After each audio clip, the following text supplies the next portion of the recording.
Canada's outstanding ambassador to the U.S. Ambassador, welcome. And we at Wilson really, truly value all that you've done for us and with us. Very important work. Ladies and gentlemen, in his excellent book, America in the World, Bob Zoellick, former U.S. Trade Representative and World Bank President, suggests that if the U.S. gets its relationship right in the Americas, just about everything else falls into place. That's especially true with U.S.-Canada relations and the closeness between our two countries. Canada, since 2021, is the United States' largest trading partner. Canada is a steadfast ally that has stood shoulder to shoulder with the U.S. on some of the world's great challenges. And of course, today's topic, fostering cooperation between the U.S. and Canada to advance our national security and economic strength, is particularly timely. As they like to say in the media biz, torn from this week's headlines, a Chinese balloon passed over both of our countries, violating our airspace. It served as a vivid reminder of our shared interests and the important tools that we have of national and international, especially continental security, NORAD, the Canadian Joint Operations Command, and the U.S. Northern Command. There's a lot we don't know yet about the incident, but one thing is very clear. Canada is a full partner with the United States. Our moderator today is Canada Institute Director Chris Sands. Under Chris's leadership, the Institute is truly dedicated to raising the baseline level of knowledge of Canada in the United States in general and Washington, D.C. in particular. Our two countries are close, not just geographically, historically, culturally, and sometimes I think that causes us to overlook the obvious, that our futures are intertwined.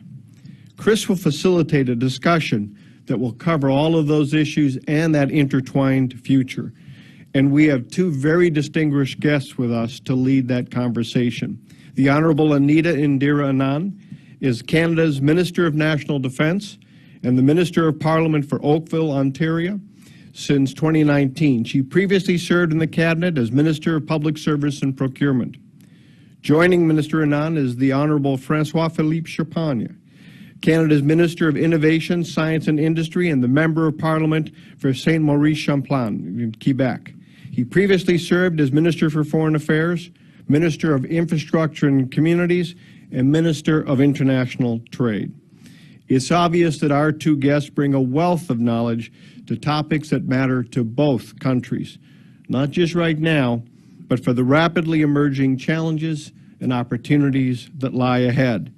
And as Bob Zoellick suggested, if we work together to get this right, so much will fall into place for both countries. Welcome, ministers. It is great to have you. And Chris, now over to you.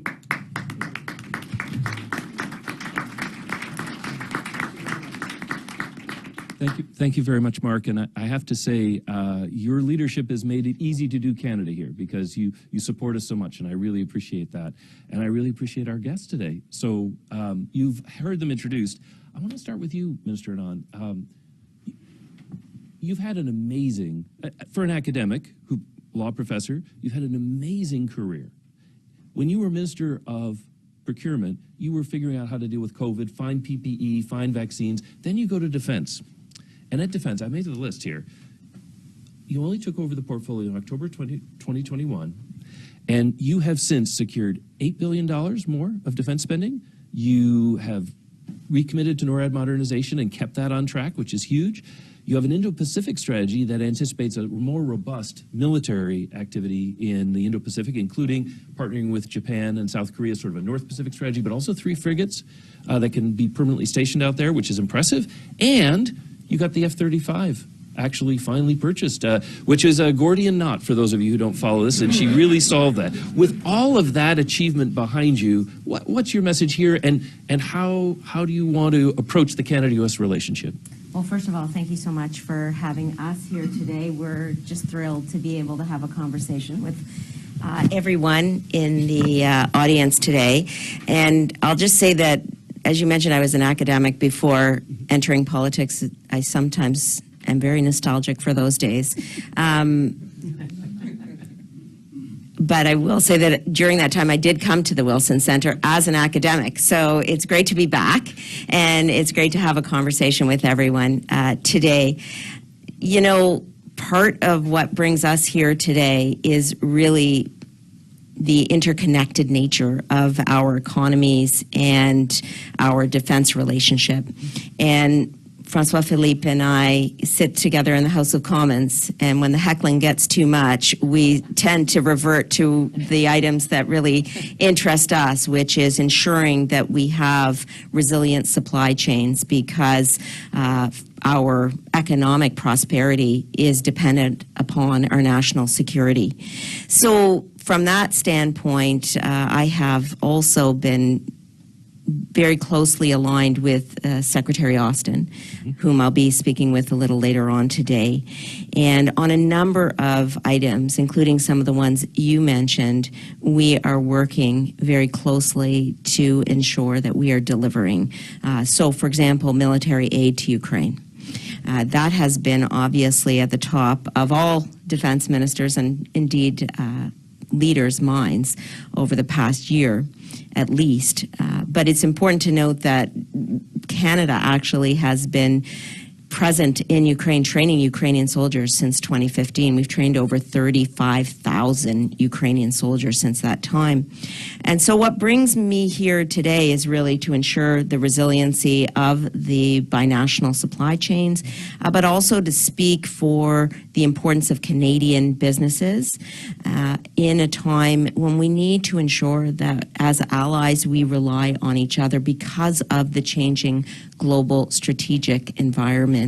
And so from a defense perspective, from a supply chain perspective, we've been meeting with suppliers in the defense area.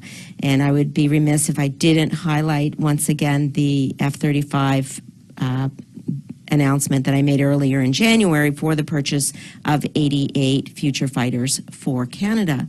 But why that's important for Canadian suppliers isn't just because of the 88 future fighters themselves, but in terms of the global fleet that Lockheed Martin is producing, about 3,100 aircraft. Canadian suppliers are going to be producing parts for those 3,100 planes. And that just shows you the integrated nature of the supply chain across the border. And what we want to do here today is stress the importance of that relationship across a number of dimensions: the economic dimension, the defense dimension, and of course, supply chains writ large. That's fantastic. Minister Champagne, I have to say, you also were part of this huge achievement, realigning Canada very much so that the industrial base is part of our defense industrial base. And just in the last couple of months, you've rolled out a consultation on competition policy. You've also talked about an innovation center that will think about commercialization, so that we aren't just talking about defense, but taking the benefits and the spin-offs of defense and putting them into making our domestic economy prosperous. How do you see the challenges ahead of us on the Canada-U.S. supply chain, and what could we be doing better? Well, first of all, it's a pleasure to be with all of you. It's my first time at the Wilson Center, and I just want to say to the director, I had better chance of keeping my job in the private sector. I know you outlined all the roles I had in the public sector, but trust me, I had the same job for a number of years before entering politics. But I would say, Chris, it brings all of it together, because today, when I was with Minister Anand, you know, national security and economic security are kind of going hand in hand in the world we're living today. I mean, if there was a time after the fall of the Berlin Wall that we were feeling we're going on the same direction, the same boat, we realized today that there was actors in this world which were not intending to be with us on the same journey. And I think it's evident by recent events now, and we're saying the time has kind of accelerated, and you see like global supply chain becoming more regional, more emphasis on resiliency than pure efficiency. And I think it plays to Canada. And we came on the back end. And I just want to say, Chris, you should be proud, because I think it's a first. We've been trying to look at folks at the embassy, but it's the first where you have a Minister of Defense and a Minister of Industry coming to Washington. And I think it's about time, let's be honest, because our mission today is, and what I've been saying to our American friends many times, is that Canada can play a key role in the resiliency of supply chain in America. And on the back of a State of the Union address and the IRA, and I would say the CHIPS Act, when I talked to my good friend, Secretary Raimondo, what I say what's underlying all that is resiliency. And I think we have a key role in doing that because I keep saying Canada has what the economy of the 21st century need, mainly critical mineral, talent, renewable energy, access to market, key technologies, and I think even my U.S. friends would agree we have a head start when it comes to AI, quantum, and cyber. Yesterday, we were just visiting a cybersecurity center. So I think that there's never been a better time. At a time where CEOs are trying to realign their supply chain a bit more with values and certainly more predictability and stability. You know, when you are in an uncertain times and challenges, and I'm sure Minister Anand can talk about that. I mean, we're seeing challenges left and right coming. A partner which provides you that stability, predictability, and the rule of law, I'd say is in high demand and short supply in the world. And in a world like that, that's why you need to double down on Canada, I would say, when you're looking at that. So what I've been trying to do in the message we bring to Washington, I look at the very successful corridor we have, for example, on the auto sector since the Auto Pact, the Windsor-Detroit, which is probably the third largest corridor in the world to manufacture car after what you see in China and perhaps in Germany. I launched the idea, and Sébastien Lemire, my good friend from the block in the House, would love that. We say, why don't we have something similar on semiconductors where we can link Albany and Bromont so that we are more resilient, because it's one thing for the U.S. to increase production of semiconductor, but something you may not know and our colleagues may not appreciate fully is that most of the packaging and testing, the last part of semiconductor, is done by IBM in Bromont in Quebec. And so if we want to be more resilient, why don't we build that corridor? And now what we did with Minister Anand is to go to see some of the largest aerospace and defense companies, whether it's Boeing, Lockheed Martin, General Dynamics, Raytheon, is to say, why don't we build these very successful corridors? We have a number of these corridors which are very successful. And as we're looking at that, you know, how can we make sure that we innovate more together, we build more together, and we sell more together to the rest of the world? At a time where the world is looking, and you're seeing that, and I think Secretary Yellen talked about French shoring, I think for me it's kind of continental shoring in a sense that we see the way to be resilient is to do more together. So I am delighted to be here with Minister Anand because it sends a very powerful signal that when you have the Minister of Industry and Defense come to Washington, we mean business. And I think this was well understood by everyone we met. And to be clear, from a supply chain perspective, we have relationships with these firms. The key is that we need to ensure stability in our relationships with defense suppliers in the short and the long term. And that means, especially in this time where demand for product outstrips supply to some extent because of the conflict in Ukraine, these relationships with industry are first and foremost fundamental to survivability and to our continued interoperability with our allies. And I know this is maybe a historic first, but we were closely cooperating in both World War I and World War II, supplying the Europeans then as well. So there's a long history of this kind of defense industrial base sharing, which is important. Ambassador Green mentioned the China balloon, which is sort of in the news this week, and he did acknowledge. Just a bit. Yeah, just a bit. It's sailing over our heads, but from your perspective, was Ambassador Green right? Was there really good cooperation between Canada and the United States as the balloon went from Alaska over Canadian territory into the U.S.? What can you tell us about that? Well, it's fundamentally important to recognize that NORAD is the only binational command in the world. Yep. And it has been around for about 40 years. And our intention is to continue to ensure that it has that longevity. And nowhere is this more clear than over the past week in terms of what we saw with the balloon, because the information that we were analyzing at every moment was flowing to both governments through the NORAD binational command. And together with the United States through NORAD, we were analyzing we were tracking the trajectory of the balloon and making decisions together as two countries must and should.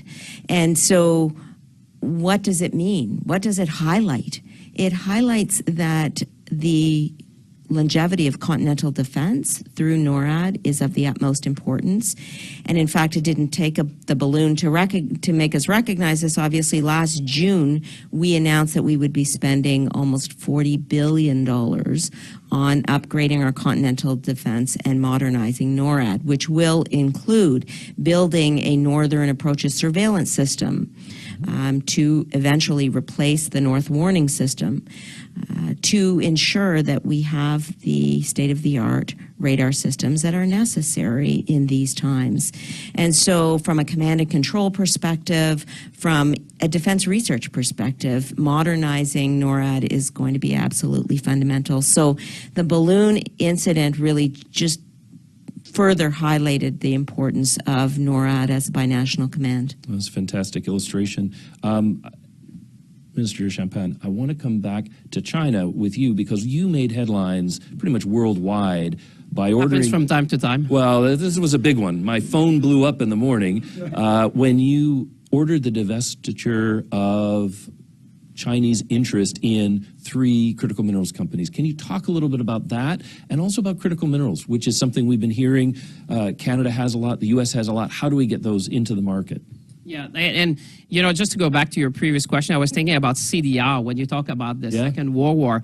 You know, I'm very inspired. The building is called CDR. When every morning I walk, you know, in terms of, you know, we see generational opportunities, and you really, when you walk in the building, you're inspired because you say, this is the kind of opportunity about realigning our supply chain, more resiliency. And I'll come to your question, but I just want to say an anecdote. When Minister Anand was Minister of Procurement, I was Minister of Foreign Affairs, we lived through the tsunami of COVID. And I remember at the time talking with our U.S. colleagues, that was Mike Pompeo, who was Secretary of State, and colleagues, Dominic Raab in the U.K. We said, it's quite astonishing that we've been investing billions in vaccine research, and yet we were all scrambling. And we said, how can we, you know, better organize ourselves in terms of supply chain so we are more resilient, not for next year, but for the 20, 30 years to come. And obviously semiconductors and critical minerals were key to that, because if you look at today, what would be the vulnerability is around critical minerals. Why? Because the critical minerals are essential for the electric cars that we're all going to be driving one day, but also for semiconductors. So that's why Canada, when I say Canada is key to the resilience of supply chain in America, you can see. And I would say, when you talk to CEOs around the world, the word that comes all the time is proximity. Proximity to resources, proximity to market, proximity to assembly lines. And that's why Canada and the U.S., we have to realize, and I said, you said it well, I think as the director, is that we kind of take each other for granted because these supply chains are so integrated that we fail oftentimes to appreciate them. But I can tell you the world is looking at that because this is the most integrated. You know, the $2 billion a day, we know it in Canada, the fact that we buy more from the U.S. than China, Japan, and UK combined. 2/3 of the United States have Canada as their first place of trading. But that makes a lot of sense. And to your point, when I took that decision at the time to block 3 transactions of Chinese interest trying to buy a lithium mine in Canada, it just means one message is that we are engaging with eyes wide open. Mm-hmm. We're working very closely with our friends in the intelligence agencies to make sure that we will protect our natural resources and we will protect our national interest. Because going back to why it's so relevant that Minister Anand and I are here is the nexus that you see more and more between national security and economic security. And economic prosperity, I would say, because with security comes prosperity. And I think you saw me taking a very hard stance, and I will do it again, because I think that we need to make sure, and I think Secretary Yellen said about friendshoring, you could say there's many ways you can refer to that, but one thing is clear is that for me, we need to really think strategically with our allies. You know, we had the Chancellor of Germany come recently. We had the President of Korea. We had the Prime Minister of Japan. And I think with our allies, whether it's Japan, South Korea, our friends in Europe, like I said, when you talk to leaders around the world today, there's 3 things which is top of mind. And I would say anyone, at least that I've talked to, really realize that it's food security, energy security, and supply chain resiliency.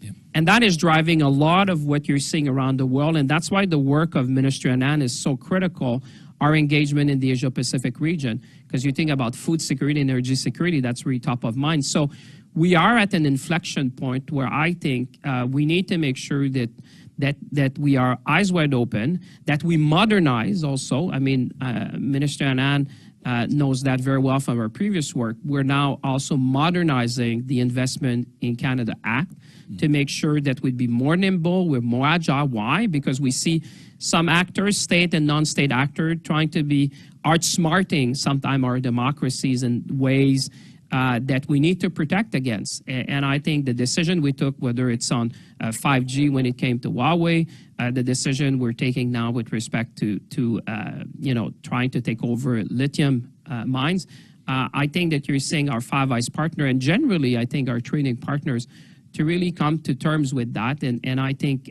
this is a good thing, because we know that we have what we're going to need to be ensuring prosperity for decades to come. So we need to make sure that we deal with that in the appropriate manner. Fantastic. And so if I could just add one or two more sentences Sure. on that. When we talk about being eyes wide open on China, it's not geographically limited to the Indo-Pacific region. Of course, that is the focus of a lot of our activity in terms of the Indo-Pacific strategy, but it really means that we need to be cognizant, eyes wide open, in terms of our own geographical location, our own critical minerals, our own waterways and seaways, especially in the Arctic, as well as in the Indo-Pacific. And again, we are here in the United States to stress the importance of our economic relationship as a means to also ensuring national security. Well, I'm going to pick up on that and keep the focus on you, Minister Anand. One of the biggest challenges we're facing is Ukraine, and both supplying Ukrainians today and training them, but also over the horizon, hopefully, post-conflict reconstruction. It'll take a lot to rebuild the country, and I know when Secretary Blinken was in Canada, he looked to Canada and said he was hoping Canada will play a big role in the reconstruction. Can you talk a little bit about Ukraine and what Canada's doing and what you see coming over the horizon that we should be doing together? Okay, sure. Let me just paint the picture of our current aid for Ukraine. And I break it down into, as any good academic does, 3 parts. So firstly, on training, I mentioned already we've trained over 35,000 Ukrainian soldiers since 2015. That training is actually continuing. We're training Ukrainian soldiers in England, and we are training Ukrainian engineers in Poland. And we are have also trained Ukrainian soldiers on the M777s, and we will be training them on the Leopard 2A4 tanks that we are sending to Poland. So it's a very comprehensive examination of training, generally speaking, and I think there's an understanding that the Canadian Armed Forces has significant expertise in the area of training, and in particular, training Ukrainian Armed Forces. So that's the first prong of our aid, and that will continue under Operation Unifier, which we expanded and extended in January 2022. And then the second prong is our military aid and equipment, which we've put on the table over $1 billion of military aid since the beginning of the conflict, the further invasion. That has actually benefited. Our aid has actually benefited from our relationship with the United States. So, for example, we purchased a NASAMS, ground air defense system, missile system, from the United States for about $400 million Canadian recently. And the opportunity for us to make that purchase emerged from person-to-person conversations we were having, that I was having with Secretary Austin. So the closeness of the relationship has actually led to very tangible results in terms of military aid for Ukraine. We also purchased artillery for the M777s for Ukraine from the United States. So we'll keep continuing to examine ways that we can be very helpful, leverage our relationship with industry, with our allies, and participate in the Defense Contact Group that Secretary Austin has so incredibly led, a group of over 50 countries. We're getting together next week in Belgium, in fact. So that's been a really important part of our aid, as well as the training. And then the third prong is the transportation of military aid. And this sometimes goes unnoticed, but I will say we have about 50 Canadian Armed Forces members and 3 CC-130s over in Prestwick, Scotland, that have transported over 6 million pounds of military aid on behalf of our allies. So when I'm in Belgium at NATO, for example, I will frequently have our allies thanking Canada for the work it's doing in transporting aid, going into various countries, picking up aid and delivering it to Ukraine. So those three prongs are super important for us. We'll keep going in this area. And as a country, of course, whether it is in the area of humanitarian aid or economic aid, we'll continue to stand shoulder to shoulder with Ukraine. We have over 1.3 million Ukrainians in Canada, so a very large Ukrainian diaspora. We've welcomed many Ukrainian immigrants since the further invasion began, and have developed bridges, immigration bridges, for them to come to our country. So this is an across-the-board governmental effort, not just in the military area. We've put on the table over $5 billion of aid across humanitarian, economic, and military aid, and we'll just keep going because we believe so strongly, as does the United States, in the sovereignty of Ukraine and what that means for the rules-based international order. And the way I tend to think about it is that Ukraine's fight for its democracy is really the world's fight for the rules-based international order that has kept us safe since the end of the Second World War. Amazing, amazing. I like two things of that. One, you can't emphasize enough that Canadians, because they have so many Ukrainian speakers, after Ukraine itself and Russia, I think you're the third largest set of Ukrainian speakers. We talk about training, especially for people who are not, maybe just picked up a rifle after the invasion and trying to defend their homeland. The ability to train them in Ukrainian has got to be a huge benefit. Well, you know what? In my first call with Secretary Austin, almost the first point that he made to me was on the Canadian Armed Forces training that we have done in Ukraine, that it is globally recognized and considered to be so important for not just the relationships between the two countries, but for the expertise. And I will say that the Canadian Armed Forces themselves say that they've learned so much from Ukrainian soldiers about battlefield techniques. So it's a reciprocal relationship. Absolutely. And I also like the logistic point, Canada delivers. That's a good slogan. Almost. I love that. That's a good sales thing. We deliver. No, but I think Minister Anand said many, many things which are important, but defending the rule-based order has provided stability, predictability, but also prosperity. And the moment you challenge that, I think many nations in the world need to think, what does that mean to them? That's why this is not just Ukrainians' fight. It's all of our fight, because the moment that the rule-based order is not going to stand anymore, or that anyone in the world believes that we're not going to stand together to defend it, I think it's a spiral down.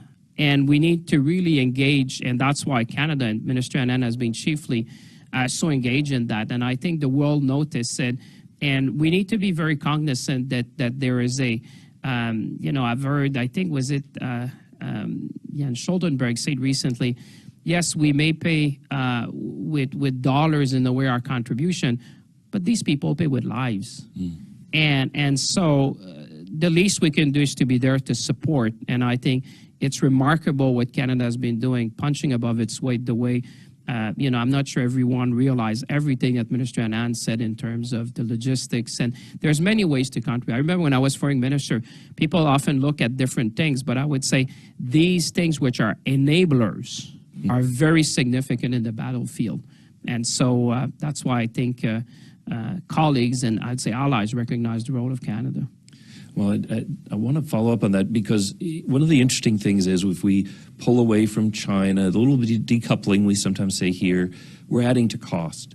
And at a time of inflation, what do we need to do to squeeze productivity out of that supply chain to get not just resilience, but higher efficiency and performance so that we can be competitive just on the economics, not only of our military side, but also of our commercial economy? Well, I'd say the one who has created most of the inflation, I would say, is Vladimir Putin.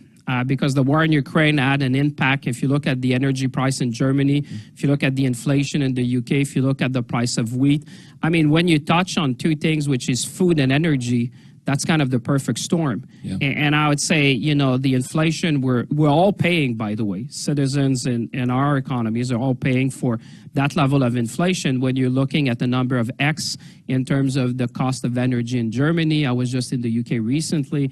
I think the price of energy bills for most folks down there is like twice as it used to be. Mm-hmm. And we've seen in Canada the price of food and everything. So let's be cognizant that one of the generator of that inflation has been the war that Vladimir Putin has inflicted on the people of Ukraine. To your point, I think that's why it's so relevant that we are here together, because one of the best protection against inflation, I mean, we were looking at stats recently, and I say the inflation has two prongs. It's both supply generated and demand driven. And I think that you could say it's maybe 50-50, but the supply side of it is very relevant because you might increase interest rate, that may play with demand, but the supply thing is what we can do in order to have more efficient supply chain. To your point, when you started, Chris, you say, are you not concerned about, for example, semiconductors in Taiwan? Well, one way to ensure ourselves, again, potential disruption is to onshore these type of things. And you heard me talking about that in Washington last time. And yes, it made a bit of headline. Mm-hmm. And what I was saying is that when it comes to critical supply chain, yes, we're going to still be doing importing and exporting with China. But when it comes to critical supply chain, I think we would be well advised when it comes to critical minerals, when it comes to semiconductors, when it comes to cutting edge technology like AI and quantum, for example, to be more resilient. And I think that is the best insurance policy against future inflation and that, because we're seeing today that when you have the cost of energy rising in one of our key partners, let's say in Germany, for example, this has a rippling effect because a lot of the equipment that is used in factories in North America comes from Germany. So, you have all these pressure in the system. So for me, more resilient supply chain, which is exactly what we brought to Washington this week, is one way to ensure against that. And I think that I think also the CEOs we're talking about realize the benefit of that because, like I said, you make the wrong investment today, it can be very, very costly. So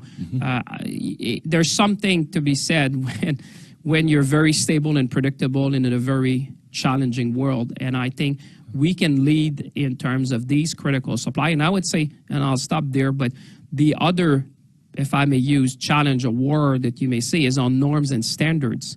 We really need to up our game to make sure that we define the norms and standards for the future and work very closely with our American allies, because that's going to be defining in these key technologies that we're going to be needing for generations to come. Can I just say norms and standards is the lingo of law professors. Really, I love that. I didn't. And it is, you frequently refer to it as soft law. And I have written a bunch of stuff on the importance of soft law in terms of international behavior.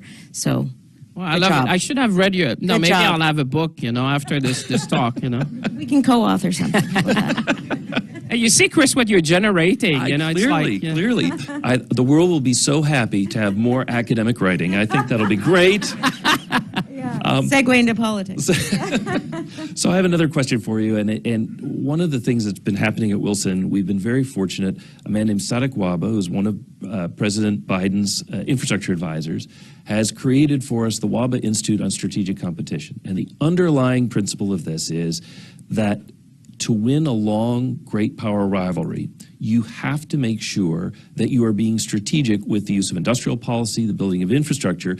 And if you create a system in which your allies, you're robbing from your allies to create more jobs at home, you'll lose your allies. It has to be mutual benefit. And I know, being Canadian, you probably would be too polite to complain about this here, but I wanted to put this out to you. We've seen some things coming from Congress in terms of incentives and subsidies for particular activity, which is activity we need. But what about that Buy American piece? And is there a message here, even though I know you deliver it politely, about the value of not being so nationalistic that we end up undermining the Canadian recovery as well? Well, I'll just start and then, of course, hand it over to François-Philippe because this is one of his main files. But our relationship with the United States is so close in terms of economic resiliency and supply chain interaction that I have confidence in the ability of the American representatives, Congress people I've spoken with, to recognize the importance and perhaps the uniqueness of Canada in a broader discussion about Buy America. So, for example, in the defense area, in terms of Canadian defense suppliers, as well as in the EV area, we have seen Congress examine those particular areas and say, yeah, Canada's different. Canada's actually integral to American productivity, and we've been able to, receive different type of treatment, in fact, exemptions from the broader Buy America strategy. So again, I don't think it's just François-Philippe and I here in the United States talking about the importance of supply chain resiliency and interaction from an economic and defense standpoint on both sides of the border. I think it is well understood that our economic interdependence has to continue to be supported and to be robust. François-Philippe?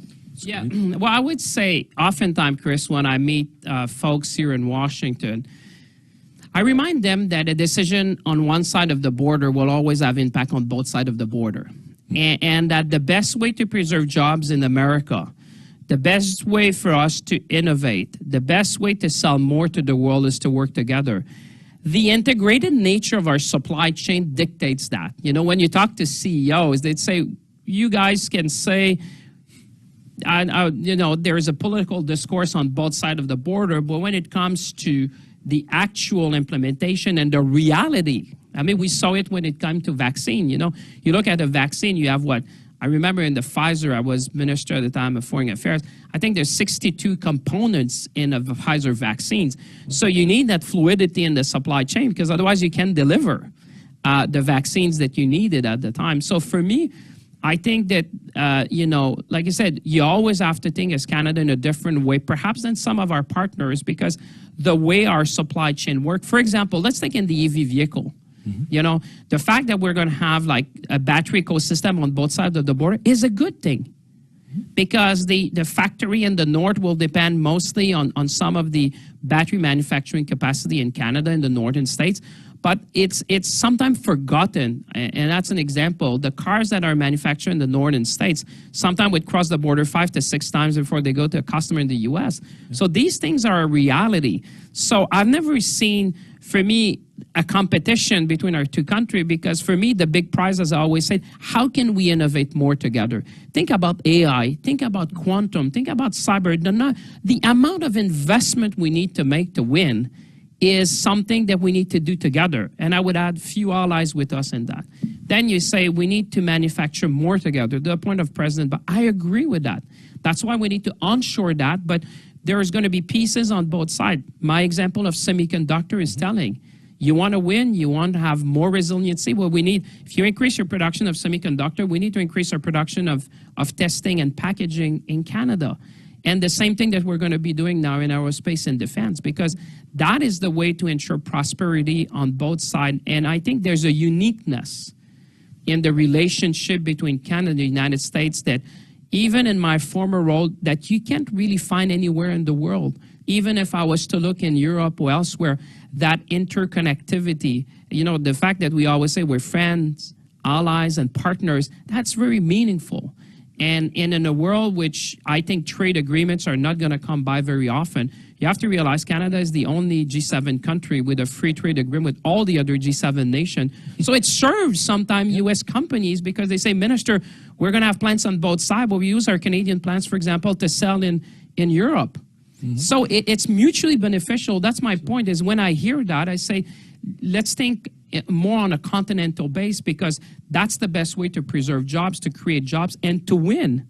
At a time where you started that, Chris, that, you know, the challenge, whether it's geopolitics, the challenge, whether it's norms and standard, the challenge in terms of the investment needed to win, to make sure that we are relevant, that we ensure prosperity, the way to win is to do that together.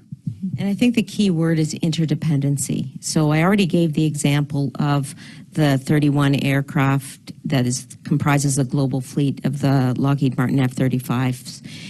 Another example is when I was procurement minister, the N95 masks that were being produced by 3M. And you'll recall that there was a time that, you know, we weren't sure if these N95s were going to actually be able to arrive in Canada, despite the fact that we had a contract for those masks.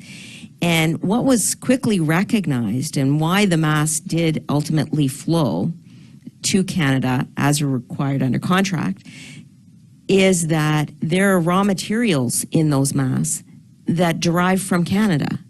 There are American healthcare workers that are coming across the border every day to work, even during COVID, in Canada. So it's so intricate, the relationship, so closely intertwined across a number of sectors, from a raw materials standpoint, from a supply chain standpoint, and from a human resource standpoint in terms of workers, that it really doesn't make sense to disentangle that relationship across those sectors, and it doesn't make sense to treat Canada in a way that other countries would be treated because of the fact that we do $2 billion worth of trade with the United States every single day. Well, we should not take it for granted.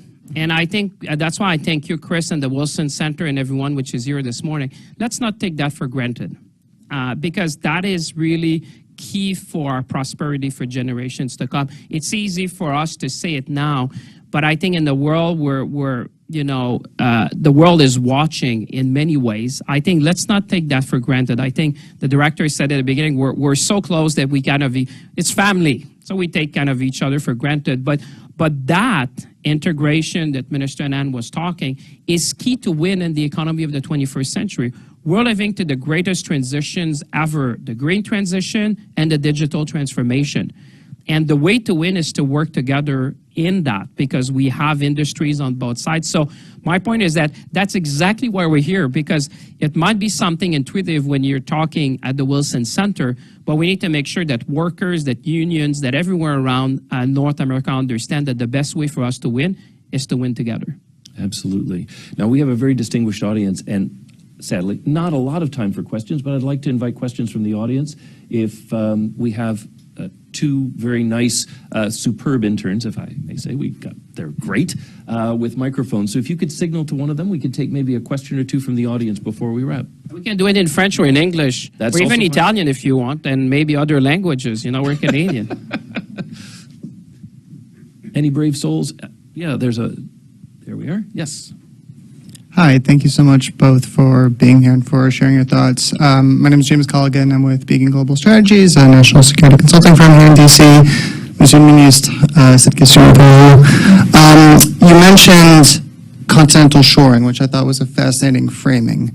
How do you think that can apply to digital policy beyond semiconductors and other items, as in, I've seen press reports about some bills, for example, in Canada that people like USTR Thai and the embassy and the U.S. Embassy in Ottawa have expressed concerns about.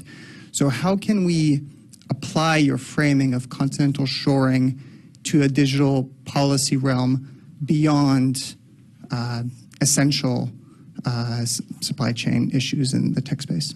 D'abord, merci pour la question. C'est un plaisir. Je vais faire une partie en français, but I think for most of the audience, I'll switch. Mais je suis content de vous répondre évidemment en français, comme vous pouvez imaginer. I'd say I'll give you a very practical example. Yesterday, Minister Anand and I were with our colleagues of the agency, the Civilian Agency on Cybersecurity.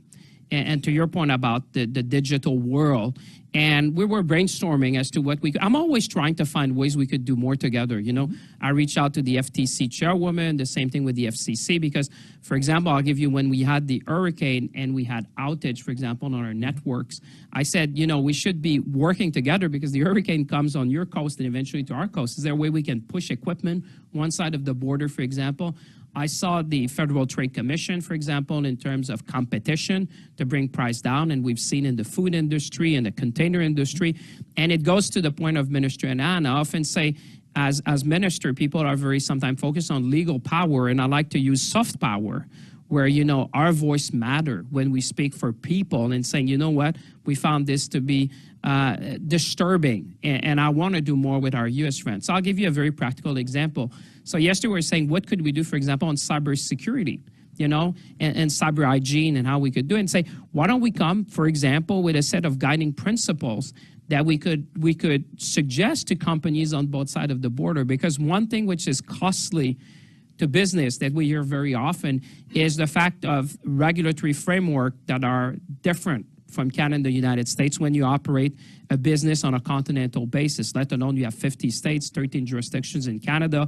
And to the point that we can think about these things, even voluntary codes of practice, I think that would go a long way in order to improve productivity and to address some of the issue that you've said in the digital world, where these code of conduct or voluntary guiding principle or code of practice, I think this is somehow what I'm thinking, because regulation can bring you so far, but I think when you get the buy-in from the business actors, from people, I think we can achieve a lot together. And that's a very practical example that we're talking just yesterday. And just to build on that, so in my previous life, in doing research, empirical research on firms' gravitation to these types of guidelines and principles, I was able to show that firms do voluntarily adopt guidelines because of their view, at least in part, that they don't want to be subject to additional regulatory environment and regulatory, I would say, frameworks. And so there is an incentive, in other words, for firms to adopt voluntary guidelines.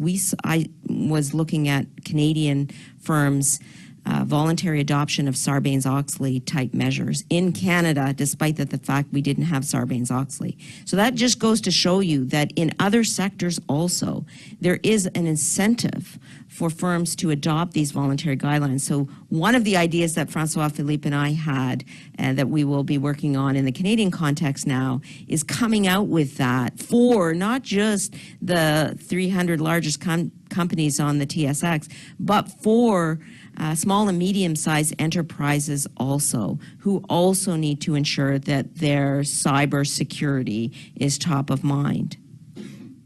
Absolutely. We have a question here in the front. Oh, my good friend. Yes, Nelson Cunningham. Oh, and we'll come around if we have the time. Yeah, here in the yellow tie. How can I say no to Nelson?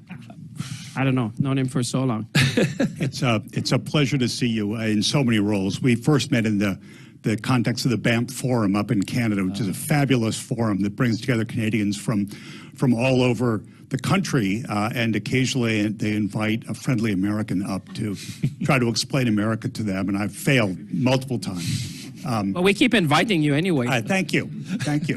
It's because you're too polite. My question has to do with really the definition of North America. It's easy in the context of trade to say, well, we should, yes, here at home, continental shoring, Canada, the U.S., Mexico. But a stickler will point out that North America actually runs down all the way through Central America. And then despite the jungles of the Darien Gap between Panama and Colombia, we now have 10,000s of South American refugees every month going through that jungle. And yesterday it was reported that tens of thousands of those are now reaching Canada and crossing up near Lake Champlain into Quebec because of the benefits that Quebec offers to refugees. So when you think of North America, do you stop at Mexico?